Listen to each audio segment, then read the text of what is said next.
안녕하십니까. 오늘의 말씀은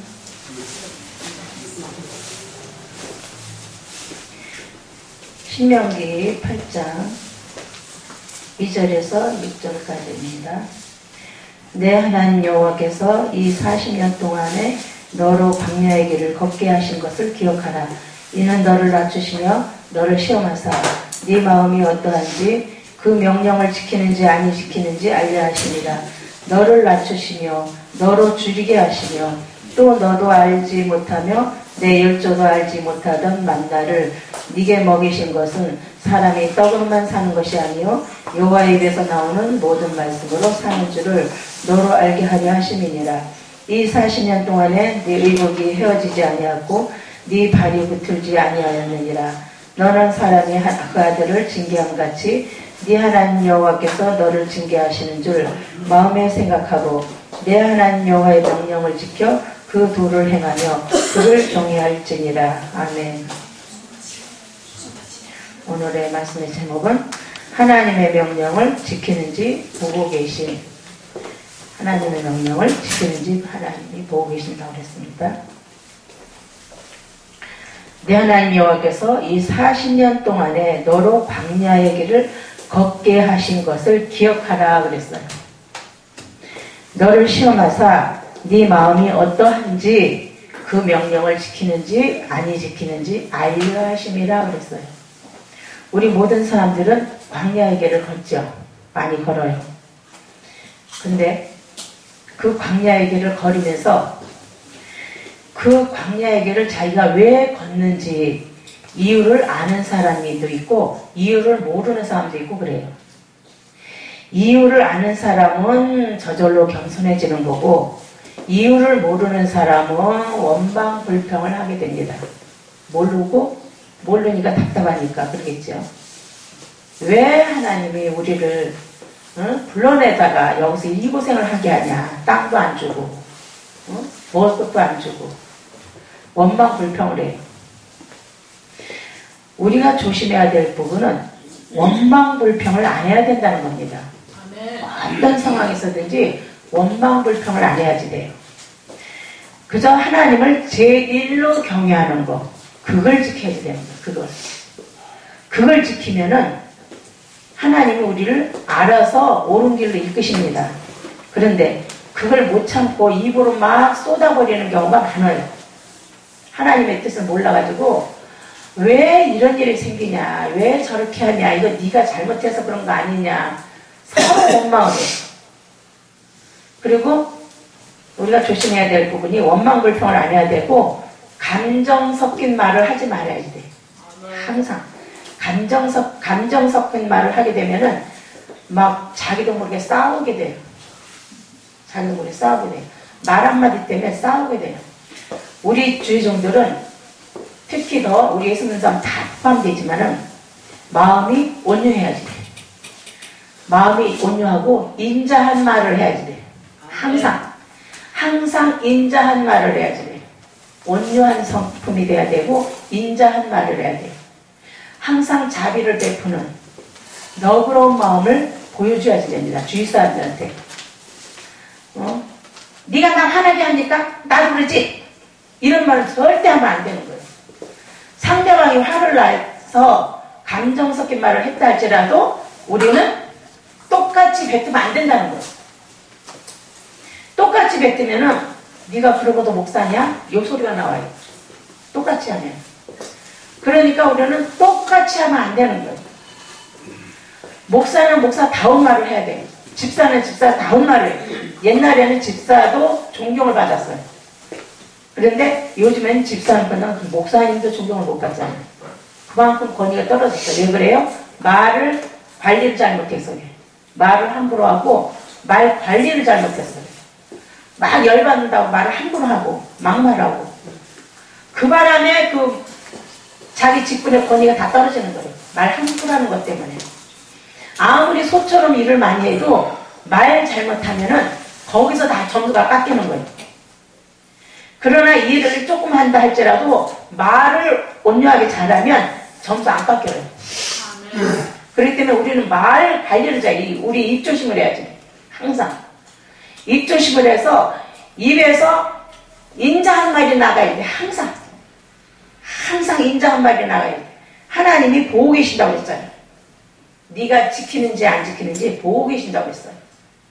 그리고 데살로니가 후서에 보면은요, 1장 8절에 보면은 하나님을 모르는 사람들과 하나님의 말씀을 복종하지 않는 사람들에게는 형벌을 주신다고 했어요. 우리는 이 무서운 말이에요. 안 믿는 사람들도 형벌을 받지만 이 말씀대로 복종하지 않는 사람들에게 형벌을 준다는 거예요. 마지막 판에 와서도 형벌을 받고 사는 동안에도 형벌을 받아요. 온갖 고난과 시련을 다 받는 거예요. 물론 하나님이 사랑하는 자들에게 징계를 주신다고 했어요. 그런데 징계를 주시고 안 믿는 사람들에게는 재앙이 되겠죠. 징계를 받을 때에 얼른 깨달아야 돼. 내가 뭘 잘못해서 이렇구나. 이걸 빨리 깨달으면 얼른 돌이키기가 쉬워요. 근데 못 깨달으면 이제 계속 하는 거예요. 그리고 말씀을 지키면은 새롭게 변화되는 그 증세가 나와요. 말씀에 순종하면. 이 말씀을 지키면 사람의 변화가 일어납니다. 예수 50년 이상을 믿었어도 변화가 안 되는 사람 많거든요. 그 사람 말하는 거 보면 알아요. 그 사람 변화가 됐는지 안 됐는지. 말하는 거 보면 말 함부로 하면은 기분 나쁘다고 말 함부로 하는 사람들은 100년 믿어도 소용없어요. 그러나 1년도 안 다녔어도 말을 이쁘게 하는 사람 있잖아요. 인자하게 말하는 사람. 그런 사람들은 변화되는 거예요. 어떤 상황에 사단은 우리를 자꾸 우리 자존심을 건드리고 우리 성질을 건드려요. 왜? 막말하게 하려고. 은혜 받은 거 다 쏟게 하려고, 막말하게 하려고, 기분 나쁜 말하게 하려고 자꾸 우리를 건드려요. 거기에 사람들이 자꾸 속는 거예요. 사단이 우리 눈에 보이면 그냥 우리가 안 속을 텐데 안 보이게 역사하니까 속아요. 우리 생각을 통해서 역사합니다. 우리 생각을 통해서. 그렇기 때문에 우리가 현실을 바라보지 말고 멀리 내다봐야 돼요. 멀리 바라봐야 돼요. 이게 하나님이 하시는 일이냐 사단이 하는 일이냐 이거 항상 살펴봐야지 되는 거예요. 그래서 하나님이 우리를 보고 계신다는 거. 너를 낮추시며 너로 줄이게 하시며 또 너도 알지 못하여 네 열조도 알지 못하는 만나를 네게 먹이신 것은 사람이 떡으로만 사는 것이 아니요 여호와 입에서 나오는 모든 말씀으로 사는 줄을 너로 알게 하려 하시니라고 했어요. 배고픈 설움, 추운 거, 여러 가지 어려움을 많이 겪게 하잖아요. 많이 어려움을 겪게 하지만 그 겪게 하신 이유가 하나님 말씀으로 살게 하려고 했다는 거예요. 우리는 그냥 현실 떡만 트는 거잖아요. 떡만 달라고. 떡만 달라고 우리는 그러는데 하나님은 그 떡을 바라보지 말고 멀리 바라보라는 거예요. 하나님 입에서 나오는 모든 말씀으로 너희는 먹고 살아라 이거예요. 하나님의 입에서 나오는 모든 말씀을 먹고 살아라. 그러면은 너희가 옷이나 먹는 거 이런 거 떨어지지 않게 하나님이 해주신다는 거예요. 먹을 거 입을 거 하나님이 다 해결해 주시니까 걱정 말고 너희들은 말씀을 지켜라 이거예요. 우리가 말씀을 지키는 거는 나는 그 전에 이런 생각을 해봤어요. 하나님 말씀을 왜 그렇게 5일 동안 믿음 생활하는 사람들이 변화가 없을까? 고민했는데 내가 목회를 하면서부터 우리 교회에서 변화가 일어나더라고요. 변화가 일어나니까 거기서 내가 놀랐어요. 그럼 왜 그 사람들은 변화가 안 일어났을까? 우리는 말씀에 순종하려고 굉장히 애를 썼어요.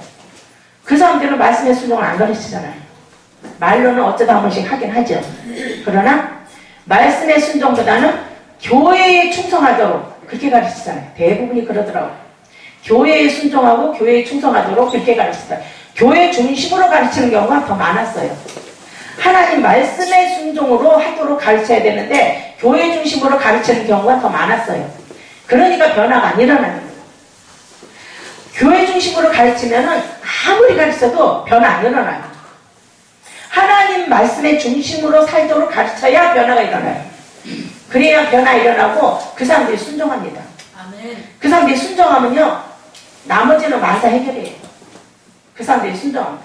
그리고 순종하면서 여기서 마음에서 우러나오는 하나님이 주시는 그 사랑으로 순종하거든요. 하나님 주신 사랑으로 순종하기 때문에 뒤끝이 없어요.